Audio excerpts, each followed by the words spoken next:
지금 이 순간에 머무는 마음이 불안할 때 우리는 어디에 있을까요? 대부분의 경우 우리는 지금 여기에 없습니다. 어제의 실수를 떠올리거나 내일의 걱정을 미리 겪고 있습니다. 부처는 이렇게 말씀하셨습니다. 과거는 이미 지나갔고 미래는 아직 오지 않았다. 오직 현재만이 우리가 살 수 있는 순간이다. 하지만 우리는 현재를 놓친 채 다른 시간 속을 헤매고 있습니다. 아침에 일어나면서도, 오후의 회의를 걱정하고, 저녁을 먹으면서도 내일 아침을 염려합니다. 부처는 제자들에게 이렇게 가르치셨습니다. 한 발을 내디딜 때 그 한 발을 알아차리라. 숨을 들이쉴 때 그 숨을 알아차리라. 이것은 특별한 명상법이 아닙니다. 그저 지금 이 순간으로 돌아오는 것입니다. 당신이 지금 이 말을 듣고 있다면 들리는 소리에 집중해 보세요. 주변의 작은 소음, 자신의 호흡, 의자에 닿은 몸의 감각, 이 모든 것이 지금 여기에 있습니다. 부처는 이렇게도 말씀하셨습니다. 과거를 쫓지 말고 미래를 바라지도 마라. 과거는 이미 사라졌고 미래는 아직 이르지 않았다. 우리의 불안은 대부분 존재하지 않는 시간에서 옵니다. 일어나지 않은 일을 걱정하고 되돌릴 수 없는 일을 후회하면서, 하지만 지금 이 순간, 이 숨을 쉬는 지금, 당신은 괜찮습니다. 지금 이 순간에는 아무런 문제도 없을 수 있습니다. 부처가 가르친 마음 챙김이란 거창한 것이 아닙니다. 그저 지금 여기로 돌아오는 것입니다. 산책할 때는, 걷는 발걸음을, 차를 마실 때는, 따뜻함을, 비가 올 때는 빗소리를, 이 순간에 머무는 연습, 그것이 흔들림에서 벗어나는 첫 번째 길입니다. 흔들리는 마음을 탓하지 말라. 오늘도 마음이 흔들렸나요? 괜찮습니다. 부처는 마음의 동요를 잘못으로 보지 않으셨습니다. 그분은 이렇게 말씀하셨습니다. 마음은 원숭이와 같아서 이 가지 저 가지로 쉬지 않고 옮겨다닌다. 원숭이를 보세요. 가만히 있지 못하고 끊임없이 움직입니다. 그것이 원숭이의 잘못인가요? 아닙니다. 그것이 원숭이의 본성입니다. 마음도 마찬가지입니다. 흔들리는 것이 마음의 본성입니다. 부처가 가르친 것은 마음을 흔들리지 않게 만드는 법이 아니라 흔들림을 알아차리는 법이었습니다. 마음이 흔들린다는 것을 아는 마음은 이미 흔들리지 않고 있다.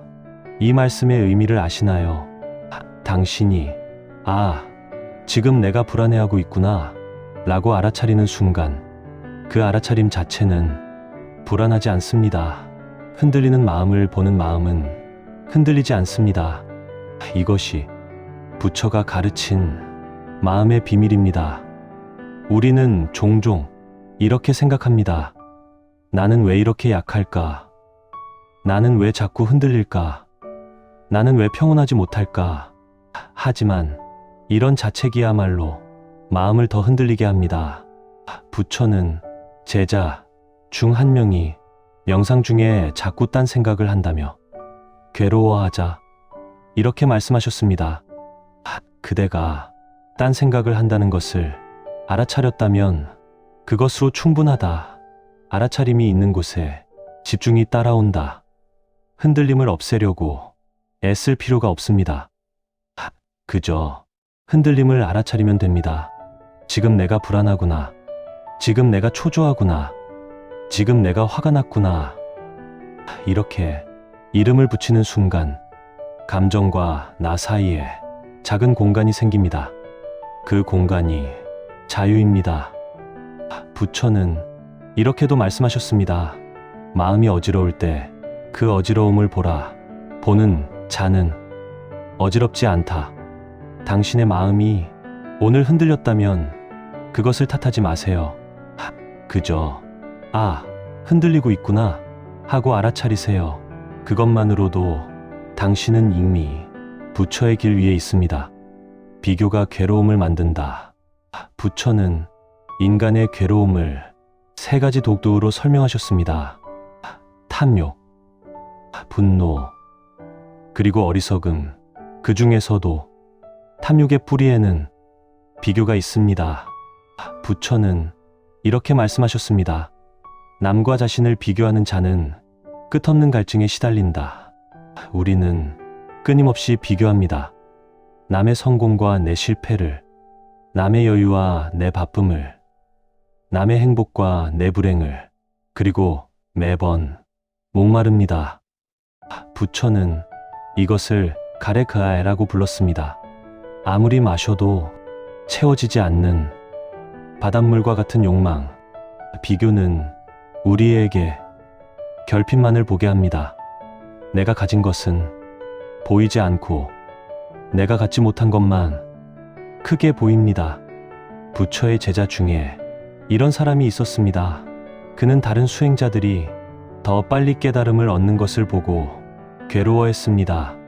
부처는 그에게 말씀하셨습니다. 저 나무를 보아라. 소나무는 빨리 자라지만 약하고 참나무는 느리게 자라지만 단단하다. 어느 것이 더 나은가? 나무는 다른 나무가 되려 하지 않는다. 그저 자기 속도로 자랄 뿐이다. 우리도 각자의 속도가 있습니다. 누군가는 빨리 성장하고 누군가는 천천히 무르익습니다. 그 속도를 비교하는 순간 우리는 자기 삶을 잃어버립니다. 부처는 이렇게도 말씀하셨습니다. 자기보다 나은 사람을 보며 열등감을 느끼지 말고 자기보다 못한 사람을 보며 우월감을 느끼지도 마라. 비교하는 마음 자체가 평온을 해친다.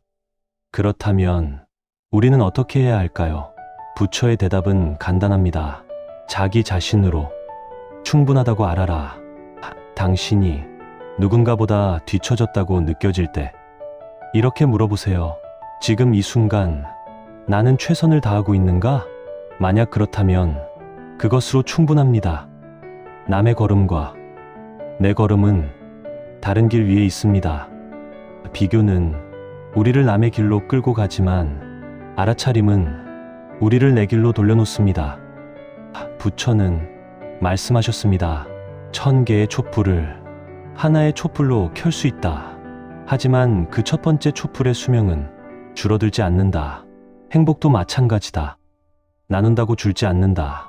남의 성공을 보며 내가 작아질 필요 없습니다. 그들의 빛이 당신의 빛을 줄이지 않습니다.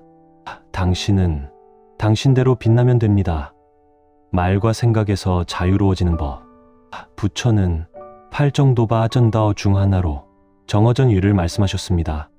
바른 말, 하지만 바른 말이란 무엇일까요? 부처는 이렇게 설명하셨습니다. 필요하지 않은 말, 상처를 주는 말, 거짓된 말, 분열을 일으키는 말을 하지 말라. 그리고 덧붙이셨습니다. 침묵도 말의 한 형태다. 우리는 하루에 얼마나 많은 말을 할까요? 그중 얼마나 많은 말이 정말 필요한 말일까요? 부처의 제자들은 식사 중에 대화를 하지 않았습니다. 그것은 규칙이 아니라 수행이었습니다. 말을 줄이면 마음이 고요해집니다. 생각도 마찬가지입니다. 부처는 이렇게 말씀하셨습니다.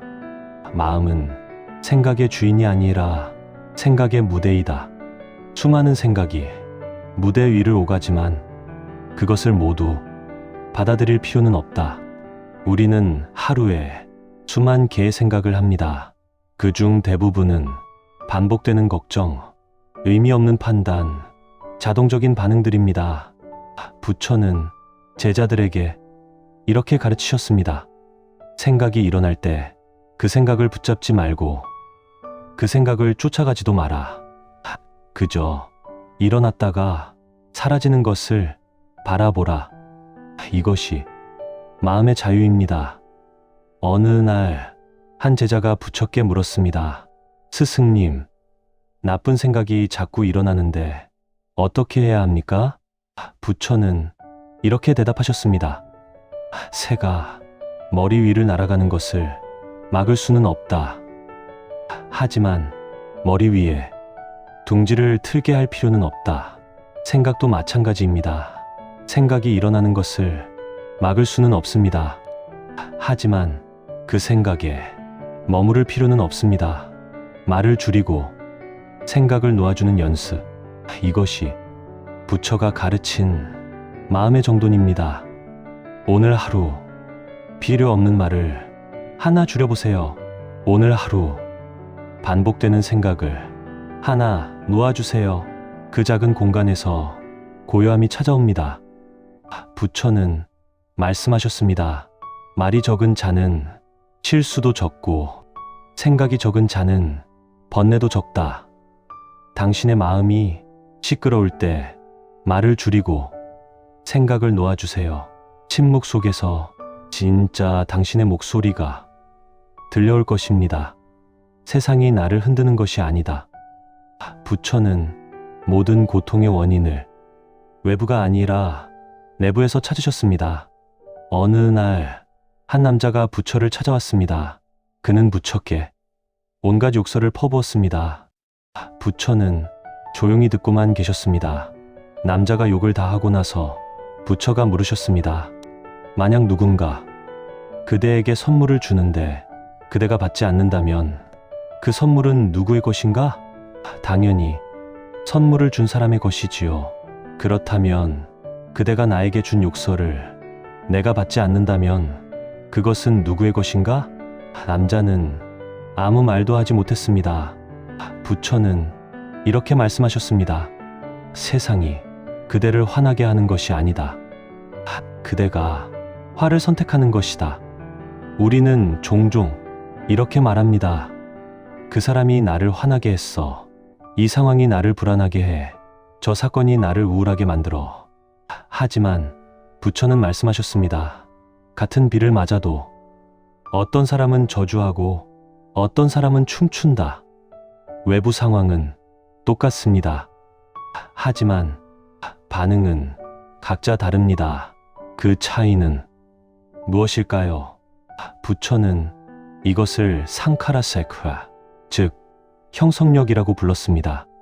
우리가 과거에 어떤 경험을 했고 어떤 생각의 패턴을 만들어 왔는지에 따라 같은 상황도 다르게 느껴진다는 것입니다. 그렇다면 우리는 무력한 존재일까요? 아닙니다. 부처는 바로 이 지점에서 자유의 가능성을 보셨습니다. 외부를 바꿀 수는 없지만 내 반응을 바꿀 수는 있다. 한 제자가 부처께 물었습니다. 스승님, 사람들이 저를 비난할 때 어떻게 해야 합니까? 부처는 이렇게 대답하셨습니다. 만약 누군가 그대에게 침을 뱉는다면 그것이 그대를 더럽힌 것인가? 아니면 그 사람을 더럽힌 것인가? 비난은 비난하는 사람의 마음 상태를 보여줄 뿐입니다. 그것을 받아들일지 말지는 당신의 선택입니다.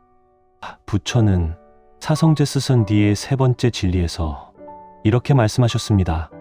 고통의 소멸은 가능하다. 어떻게? 외부 상황을 완벽하게 만들어서가 아니라 그 상황에 대한 반응을 바꿈으로써. 오늘 누군가의 말이나 행동이 당신을 흔들었다면 잠시 멈추고 물어보세요. 이 사람이 나를 화나게 한 것일까? 아니면 내가 화를 선택한 것일까? 이 질문만으로도 당신은 감정의 주도권을 되찾을 수 있습니다. 부처는 말씀하셨습니다.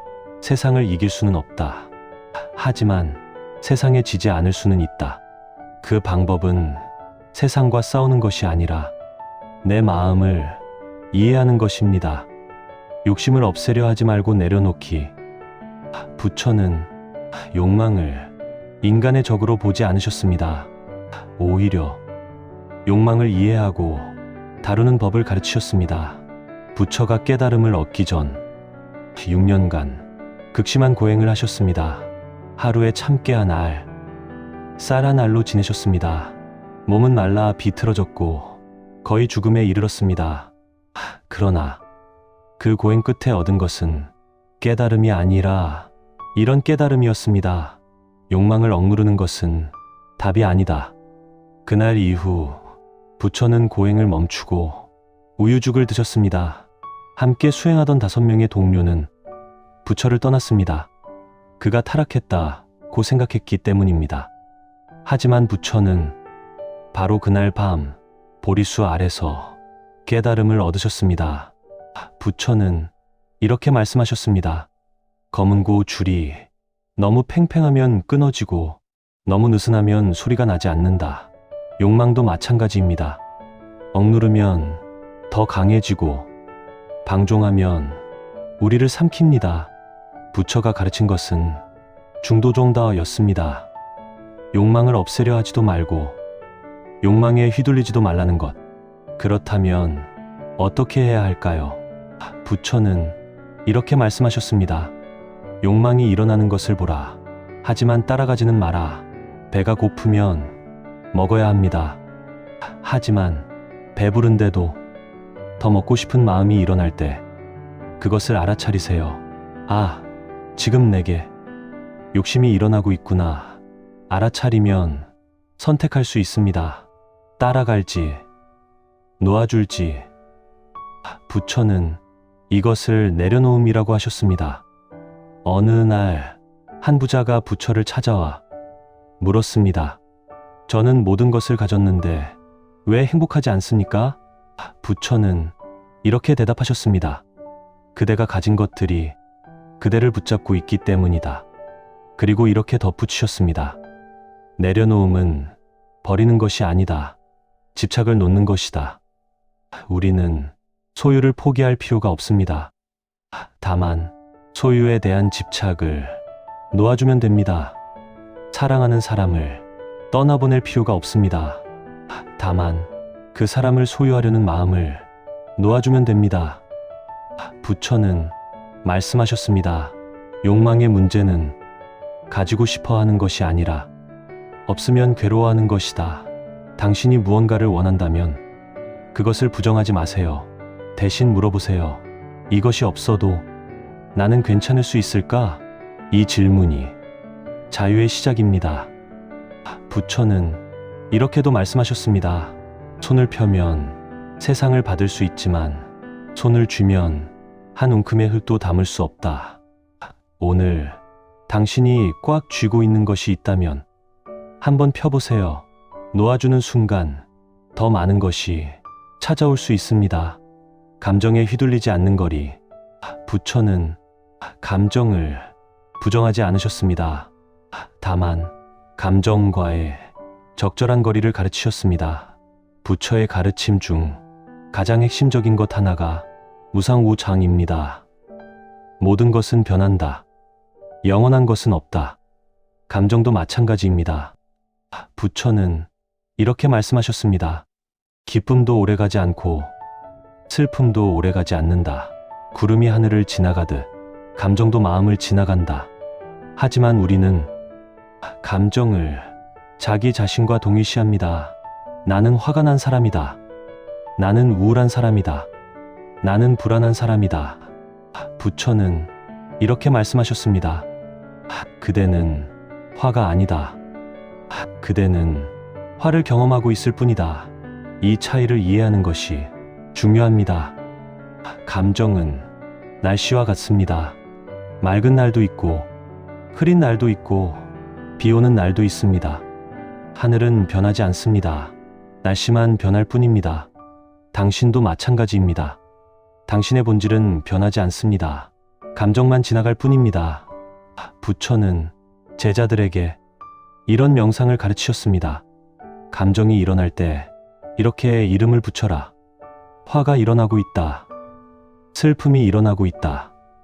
불안이 일어나고 있다. 나는 화가 났다가 아니라 화가 일어나고 있다. 이 작은 차이가 큰 자유를 만듭니다. 어느 날 한 제자가 부처께 물었습니다. 스승님, 저는 명상을 할 때마다 온갖 감정이 일어나는데 이것이 잘못된 것입니까? 부처는 웃으시며 말씀하셨습니다. 물이 흐르지 않으면 썩는다. 감정이 일어나는 것은 마음이 살아있다는 증거다. 그리고 덧붙이셨습니다. 중요한 것은 감정이 일어나는가가 아니라 그 감정에 얼마나 머무는가다. 부처는 두 개의 화살 비유를 하셨습니다. 첫 번째 화살은 상황에서 오는 고통입니다. 누군가 나를 비난했을 때 그 자체로 아픕니다. 이것은 피할 수 없습니다. 하지만 두 번째 화살은 우리가 스스로 쏘는 것입니다. 왜 나한테만 이런 일이 생길까? 나는 정말 못난 사람이야. 앞으로도 계속 이럴 거야. 이 두 번째 화살이 더 큰 고통을 만듭니다. 부처는 말씀하셨습니다. 첫 번째 화살은 막을 수 없지만 두 번째 화살은 쏘지 않을 수 있다. 오늘 어떤 감정이 당신을 찾아왔다면 그것을 밀어내려 하지 마세요. 대신 이렇게 말해보세요. 지금 슬픔이 지나가고 있구나. 지금 분노가 지나가고 있구나. 지나간다는 것을 아는 순간 당신은 더 이상 그 감정에 휘둘리지 않습니다. 부처는 말씀하셨습니다. 감정은 파도와 같다. 파도를 막을 수는 없지만 파도 타기를 배울 수는 있다.